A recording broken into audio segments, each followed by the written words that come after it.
was fun playing for my dad, but it was one of those things, like looking back, I'm like really thankful for it just because he kind of pushed me a lot harder than probably another coach would. You know, he'd get on to me, he knew exactly kind of what buttons to push and what made me tick and stuff like that. So looking back, I'm so thankful for it, you know, the fact that he was there and he, you know, he kind of molded me in the early years of my career. In high school, my brother and I were close, but like where we really became really close was college.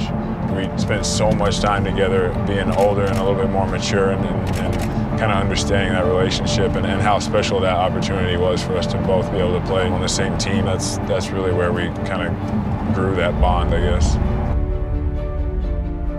I honestly had no intention of staying in state to go to college. Being in Norman all the time and going down to his games and going to hang out with him. When Coach Capel got hired at OU, I was just kind of like sold.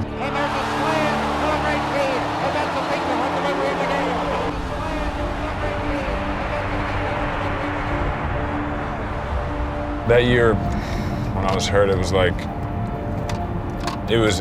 probably the hardest time for me because I was so excited and had so much, you know, to look forward to about being drafted and all this, and then to literally not be able to play one regular season game. Rehab for like 2.5 months, and I thought I'd be able to come back after that. I find out I had to have surgery, so I have surgery in mid-January, and like I never got to go on one road trip. You know, all I did was go to rehab, go to practice, and go to the home games. You know, it definitely held me back as far as my development as a basketball player, but at the same time, I kind of just took the approach of making the best out of whatever situation I was in. So kind of tried to use it as a learning experience. And I'd like to think it made me a better player, but at the same time, you never know, because sitting out a year and not being able to really work on my game was tough.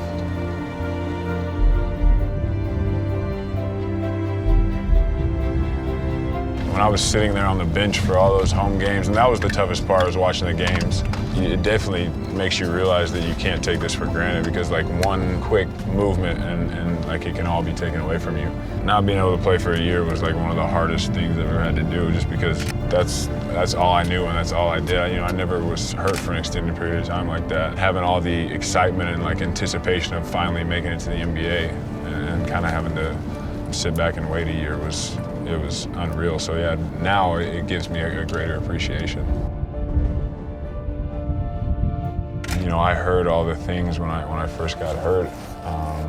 You know, I heard all the things about how I was going to be a bust, and like, you know, they wasted another draft pick. Like, it almost scared me into like really focusing and not just going through rehab, but understanding why I do everything, and then also understanding my body and how everything works. And you know, the biggest thing I think I took away from all that was like the recovery aspect, and how even if you work out as hard as you possibly can, if you don't recover, then it really does nothing for you. So yeah, I mean, it kind of put me in a mindset of, you know, trying to get ahead of the game as far as, you know, working out, recovery, all that stuff.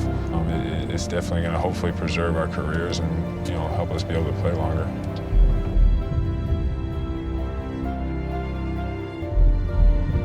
From college to, you know, getting drafted by the Clippers, you know, I thought people knew who I was a little bit, but after we played the Knicks, I remember it just like being like on a totally different level. And then from then on, just like as the year went on, after, you know, the All-Star selection came out, after All-Star weekend, you know, after Rookie of the Year, all that, it just the best way I can describe it is I went from like cruising to like 100 miles per hour, and it just like hasn't stopped yet. I felt like I could kind of handle it. I wasn't prepared for it never slowing down again.